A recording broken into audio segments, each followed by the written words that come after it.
Hey, what's up, everybody? It's your girl Bondi Blue, and I am back for another Love in Hip Hop Hollywood review. Everyone's. Okay, and this episode review is brought to you by Hair Crack. You goddamn right. Okay, so I was sent this. You can see the website on here, www.etsy.com, #shop, #naturally hot. I was sent this from one of my subbies. Put it right there so you guys can see it. I hope it's not backwards. It's probably backwards, but I'll put it in the description box down below. She sent this to me, and the ingredients are lavender essential oil because I got it in the sense of lavender because I love lavender. Vitamin E, shea butter, coconut oil, Jamaican black castor oil, and jojoba oil. The only reason why it's still this full is because I got my hair straightened, and my mom does my hair when my hair is straightened. But once it goes back to curly, which I don't know when, since it's getting cool and it's just kind of easy to have my hair straight as of late because we've been doing so much with the house and now starting to plan a wedding and stuff like that. But this is the stuff, and it's like it's thick like shea butter, but it still has like a really soft melt into your hand type thing going on. See, it's going. And it smells really, really good. I love the product. When you have it in your hair, you can smell it all day. And I loved it because it smells so good. So you guys, I was kind of at work like when my hair was curly and shit like that. But I love that product, and I just wanted to show her some love, and because I know she thought I probably forgot, but I didn't. So you guys, please go check her out. If you're looking for a really good moisturizer for your hair, for your natural hair, or even for your regular hair, if you do your own hair, then you should definitely check out Hair Crack. It is a great product. I really, really loved it. Also a product that, a little bit goes a long way because it's such a thick product. If you don't want your hair to be heavy, you only use a little bit of it, and that smell will be in your hair. So she has a couple of different scents. You should go on her website and check it out. I'll put the link down below. And thank you guys for entertaining me for my little commercial. So let's get into Love and Hip Hop. So Princess moved out of Ray J's house this episode. Her and her little dog, and her little fat ass.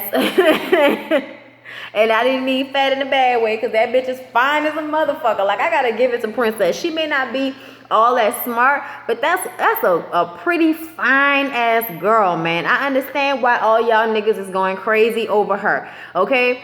But at the end of the day, like, hoes come a dime a dozen, and there are a whole bunch of black, Spanish/Asian looking pretty bitches out here, and some of them have actual brains. Don't really think Princess has too much brain power, but the bitch is beautiful. So we gotta give props where props is due. I do like looking at her.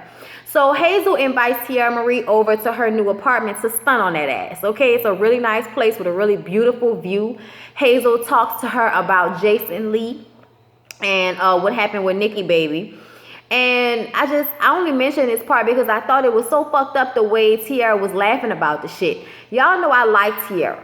Okay, and a part of me still likes Tiara, but I have to call things how I see them. And Tiara comes off as a very self-centered, fucked up, mean, used to be skinny pretty bitch. Like, I think she's still in the mind frame that I'm the skinny pretty bitch, even though she's not anymore. She's not that big. Television does too much, and I think she gains weight in her arms and in her face, more so in her upper body than her bottom half, which means that she's probably not shaped that well, which means that her ass needs to lose that fucking weight before we start calling her bad body Tiara out this bitch, okay? Moving along, okay? Tiara is laughing about it. Like I told y'all, I thought that was fucked up, but then she gonna start commiserating on her fucked up relationship situation with Princess and Ray J. So Princess goes swimming with her homegirls, April, Nia, and Shonda. Y'all know Shonda's Willie's wife, the girl with the struggle edge on the one side. And she tells them about her issues with Tiara. Now, she done moved out of Ray J's house, and she's happy for it. She's not worrying about his fucking ass.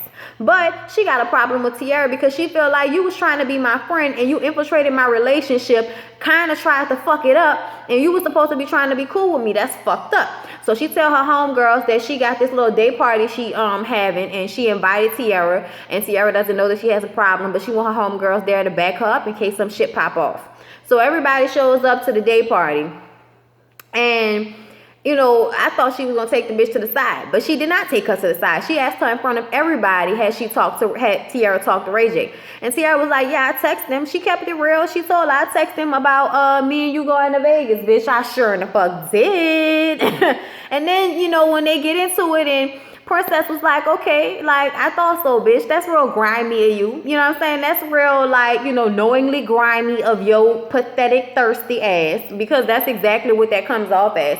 I'm sorry, Tiara. Even though I don't feel sorry for Princess, I kind of do, because I feel like Princess is just stupid. And she does things out of loyalty to niggas instead of doing shit because that's the right or smart thing to do. I feel like whatever situation she had with you last season was because of Ray J. I don't feel like she personally had any feelings invested in disliking you, but it was more so, oh, this bitch used to hit on my old man and now she still want him. I'm gonna have to fight this bitch. Like any woman would feel if they was in Princess's situation. You know, like if some crazy bitch don't want to leave their man alone and keep trying to put their hands on him. If you know your man not interested in this bitch, then you probably gonna want to fuck her up. Like, girl, my man don't want you. Why you trying to fight him? He ain't yours no more. Like, you overstepping boundaries. You know what I'm saying? Like, young girl shit. You probably won't want to fuck the girl up. I'm just saying. So, in that aspect, I understand where Princess is coming from. And I totally get it, but at the same time, you did fuck over Tiara's feelings last season and didn't give a fuck. Woman to woman, you should have gave a fuck some type of way.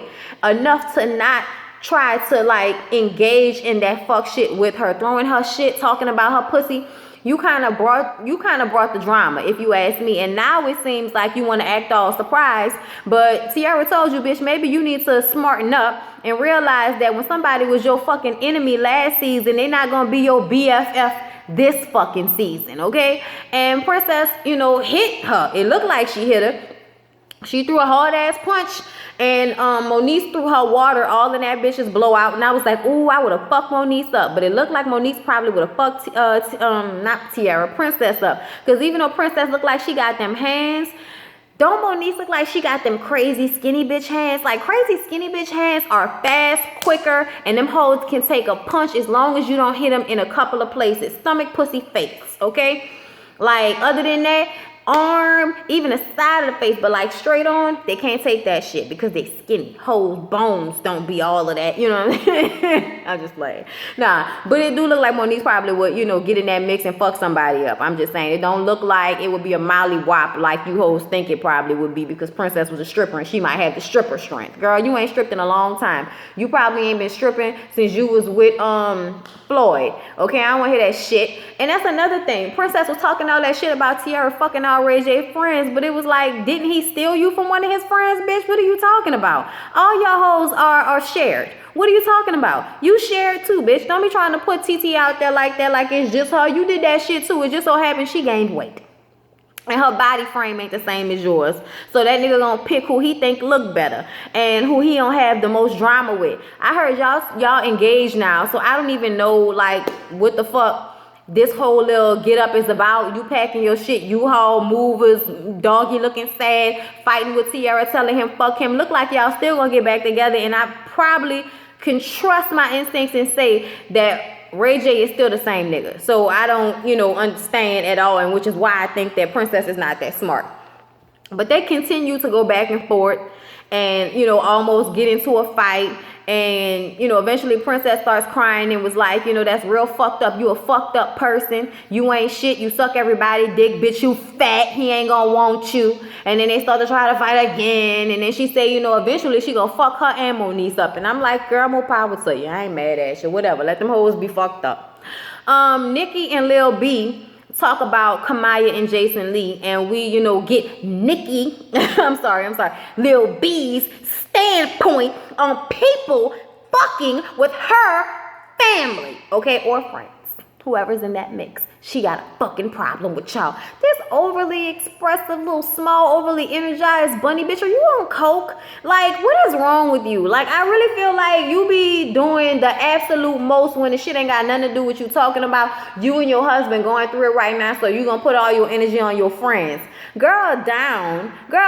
You a grown ass woman. If you can't get your situation right with your old man, you really need to be over there at home worrying about your children. But I'm gonna go ahead and let you have this little, you know, high school moment that you having right now, being a big bad little bitch friend. Yeah, all right, anyway. So Nikki has this event where she's the face of this beauty bar, and she invited Jason so that they could talk things out because she really didn't like how he handled Hazel throwing that drink in her face. Any woman, I feel like any woman with common sense gonna look at that nigga like that was some real bitch shit that you did as a man. You should never throw a drink in a woman's face because that just shows so much period vagina right there. Like, I'm just saying, women throw drinks. A man needs to restrain himself enough to just walk the fuck away if he get that mad. Now, from what I understand, the reason why he threw the drink in her face is because Hazel said something about his relationship with Taj Mowry, and nobody wants, people to know that Taj Mowry is gay. So they cut that part out, and he threw that drink in her face because of it. And I'm like, that's the reason? You threw a drink in her face because she said something about a relationship that you got on the down low? I'm supposed to feel like that was, no, that still wasn't right. That still was fucked up. You still pussy, okay? And that still look like a skid mark on the back of your fucking head. You still look like a pregnant dyke. Like, it don't even, she do. Oh, he do, whatever, okay? The nigga got titties, okay? I just can't stand for a man to have that much bitch in him and expect to be treated like a man. You know what I'm saying? Because he one of them niggas. But he's such a bitch, okay? Eventually, he goes over with Kamaya to introduce, or to speak to Nikki. And Lil B is standing there, and he reaches his hand out to shake her hand, and she was like, I know who you are. I heard about you. And she proceeds to tell him calmly about what she thinks about what he did. That was some real bitch ass shit. And he said, look, I'm not going to talk to you, little chihuahua, okay? This is exactly what you did last time, okay? It's what you did with Hazel, okay? The bum rushing, okay? The ganging up on. And it's like, the fuck you talking about? You got a sordid kind of warped way of looking at how that situation played out. Nobody ganged up on you, you old puss ass. Ain't nobody ganged up on you. So them two females sitting at the table ganged up on you, and that's why you threw a drink in one of their faces? Bitch. I don't like Jason Lee. I don't want him on this show. I don't want to see him. Lil B threw a drink in his fucking face, and I was all here for it. I know everybody think Lil B is too much, but sometimes you need somebody like that in the room. And this was one of them times because Nikki wasn't going to do shit to rectify this situation, or at least get a little get a little something in there. At least she threw a drink in his face like he threw at Hazel. I just wish they had fucking alcohol in it so it could have hurt his eyes like it did hers. I don't fuck what she said. All right? Like, I'm sorry, y'all. I mean, with the exception of calling you a fucking faggot, I'm going to need for you to calm the fuck down. Because, I understand how that, if somebody call you a fucking faggot and they are homophobic, like, clash. You know what I'm saying? Like, I would understand that. I would feel that. But this right here, no, this is you being on some bitch shit talking about you ain't going to get back at him. You just going to write a scathing blog about it. And I'm like, oh, we'll jump off a fucking bridge, for Christ's sake. Like, I'm just saying, like, he work on my nerves, and that him saying that pissed me off even more. Nobody care about your fucking blog, nigga. You ain't Nicole Bitcher, you ain't Gossip, you ain't even Media Takeout, and I don't even look at them motherfuckers no more. You ain't the YBF. So as far as I'm concerned, and you ain't Rhymes with Snitch, bitch. So you can go sit the fuck down somewhere, okay? You ain't even straight from the fucking A. Alright, so go sit your ass down somebody. Don't nobody give a fuck about you, Jason Lee, okay? The only people who give a fuck about you is whoever the people are who put you on this show. Because I don't give a fuck about you. If you was gone, I'd be happy, okay? Like, I'm just saying, I mean, going off the show, y'all. Let's not go too deep, okay? Anyway, I'm just saying, the nigga aggravated me. So moving along, okay? They was going back and forth, and somehow Nikki starts going at Kamaya, and Kamaya didn't even come with that energy. Kamaya was trying to get over it because according to her, she ain't a bitter ass bitch, okay? But Nikki was already kind of up and heated because of the situation with him, so I guess she thought that Kamaya was a part of it, and they ended up just being like, you know what, I was trying to be cool about it, but fuck this. And everybody just dispersed, and he's still walking back saying dumb shit, and Kamaya gotta come in and bring his old pregnant looking ass on to wherever they was going. I'm just over him, and it's only been 2 episodes that he been on the fucking show. So, excuse me, look, I've been drinking. Miles is doing a video for his song, which he actually released on Love and Hip Hop on, for their music from the cast. And I was like, that's what's up. I actually liked the song. The beat was going hard. And when he was doing the video, he has really good energy. So, not about the clown Miles on his shit like we do the rest of you hoes. But he was doing a video when he was missing Milan. But Milan is not trying to hear from him right now until he rectified this situation with Amber, okay? So he calls Amber because he know her ass gonna answer the phone and tells her, you know what, let's go to counseling. And she think that her playing, what you call him with him, trying to keep the coochie from him or giving him the silent treatment, not talking to him, whatever she doing, she think that did the trick because now he called her trying to go meet with a therapist. So she go sit down with her sister who has just as much neck as she does, but not as much ears. She's cute.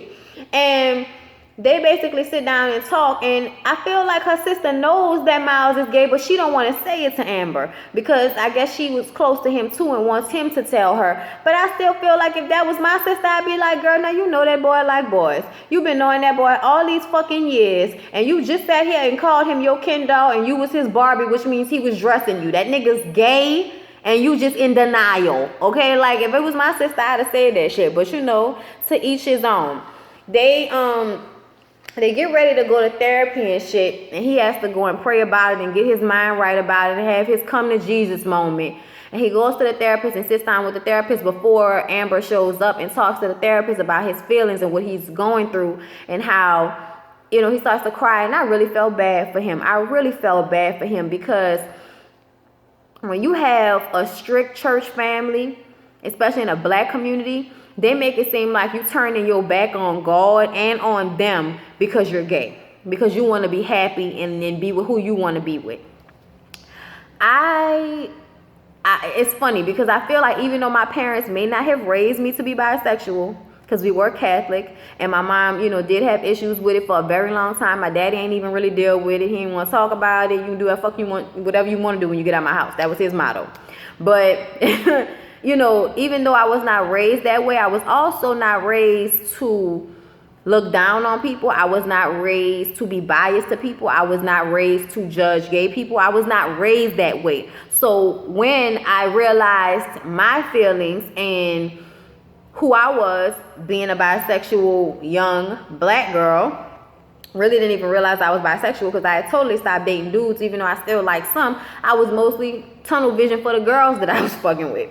But being raised the way I wasn't about to allow other people to make me feel bad about who I was or how I felt. When I got out of high school and I was no longer under my parents' roof, I dated who the fuck I wanted to date. And if they found out, oh well. I told my mom one day, I was in my room watching the L Word on Christmas break, and she came in there and asked me if I was watching it because I was gay, and I was like, yeah, man, like, what you want me to say? Yeah, I like girls, okay? And she didn't flip out because she'd already had the flip out moment years ago before I was ready to admit it. But my mom being the type of person that she is, that wasn't going to ever keep her from being in my life, keep her from loving me. That wasn't ever going to keep her from being my mom the way she was, because that's just not the type of person she was. Like I said, I wasn't raised to hate people or feel like being gay somehow separated me from God. I wasn't raised to feel like that. I feel like everybody is, you believe in God, God is for you. Okay, I don't give a fuck who you sleeping with because everybody wants to judge, but all you hoes be fucking before y'all have husbands and doing every other sin in the book, but y'all love to throw that gay shit at people to make somebody feel bad because it's something that you're uncomfortable with. Fuck your feelings. That's how I feel. Whether it's mama, auntie, sister, cousin, even though it was a blessing for my mama not to be like that, and I probably would have had a harder time and been way more hurt had my mom not been in my corner.